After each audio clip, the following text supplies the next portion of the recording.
امیر المومنین خلیفۃ المسلمین حضرت عمر فاروق رضی اللہ تعالی عنہ کی شہادت کے متعلق بات کہی جائے تو آپ رضی اللہ تعالی عنہ بروز بدھ کو صبح کی نماز کے لیے مسجد نبوی کے محراب کے اندر داخل ہوئے، نماز پڑھا رہے تھے، نماز شروع ہی کی تھی۔ ابو لؤلؤ فروز مجوسی جو کہ حملے کے لیے تیار کھڑا تھا، اس نے خنجر چھپایا ہوا تھا، اس کے اندر ڈبل دھاری تھی۔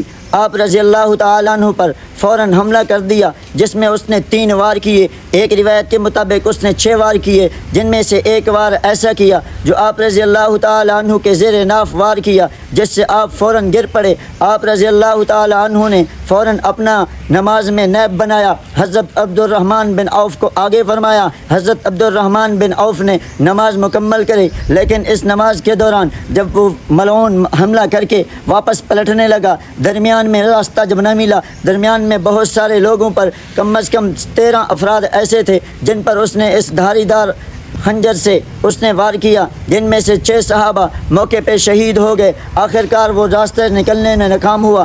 حضرت عبداللہ بن عوف نے اس پر چادر ڈال دی۔ جب اس پر چادر پڑی، کمبل پڑا، اب میری گرفتاری یقینی ہے، اب میں پکڑا بھی ہوں، اب میری خیر نہیں ہے۔ اب وہ اس نے کیا کیا، اپنے اوپر خودکش حملہ کر دیا، اپنے اوپر اسی خنجر سے وار کر دیا، اپنے آپ کو جہنم واصل کر دیا۔ اس کے بعد حضرت عمر فاروق رضی اللہ تعالی عنہ کو جب گھر لایا گیا، وہ خون بہہ رہا تھا۔ آپ کو کبھی ہوش آتا، کبھی آپ بے ہوش ہو جاتے۔ جب آپ کو ہوش آتا، آپ کو نماز یاد دلائی جاتی، آپ فرماتے جی ہاں، جو نماز نہ پڑھے اس کا اسلام سے کوئی تعلق نہیں ہے۔ اسی طرح آپ نے پھر پوچھا تھا بتاؤ کہ میرے اوپر کس نے حملہ کیا ہے؟ فرمایا آپ کے اوپر ابو لؤلؤ فروز مجوسی جو کہ مغیرہ بن شعبہ کا غلام ہے۔ آپ نے اللہ کا شکر ادا کیا کہ کسی مسلمان کے ہاتھ اللہ نے مجھے موت نہیں دی، اللہ اس کا برا کرے، میں نے تو اس کو اچھی بات کا حکم دیا تھا۔ چنانچہ آپ رضی اللہ تعالیٰ عنہ پر جب حملہ ہوا، آپ کو یقین ہو گیا کہ اب میری شہادت یقینی ہے۔ آپ نے خلیفہ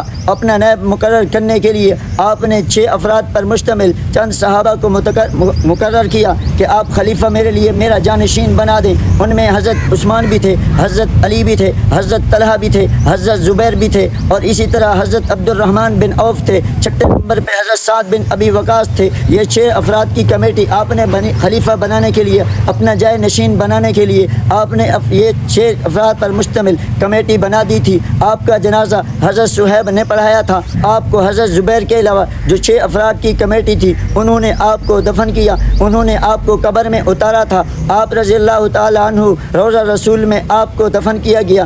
آپ اپنے حیات مبارکہ میں شہادت کی انتہائی آرزو کیا کرتے تھے۔ آپ رضی اللہ تعالی عنہ اپنی زندگی میں فرمایا کرتے تھے اللہم ارزقنی شہادتا فی سبیلک واجعل موتی فی بلد حبیبک۔ آپ کی بیٹی حضرت حفصہ نے آپ کو بولا اے میرے باپ، یہ کیسے ہو سکتا ہے آپ کو شہادت بھی نصیب ہو، وہ بھی مدینہ میں نصیب ہو؟ آپ نے فرمایا اگر اللہ چاہے گا تو عطا فرما دے گا۔ آپ پر حملہ ہو جانے کے بعد 3 دن کے بعد آپ دنیا سے چلے گئے ہیں۔ یکم المحرم الحرام کی تاریخ تھی، لیکن لوگ کہتے ہیں 26 کی تاریخ تھی۔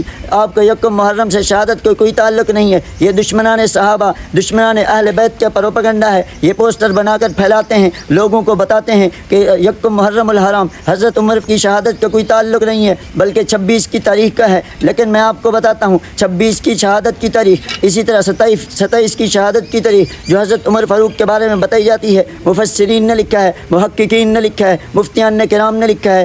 اس طرح کی جو روایتیں ہیں یہ بالکل کمزور ہیں، یہ انتہائی درجے کی کمزور ہیں، یہ قابل ترک ہیں۔ لیکن جو سند آپ کی یکم محرم الحرام کی شہادت کی ہے وہ انتہائی قوی اور مضبوط ہے۔ باقی جو روایتیں ہیں وہ کمزور ہیں، انتہائی کمزور ہو جانے کی وجہ سے ہم اس کو نہیں لیتے۔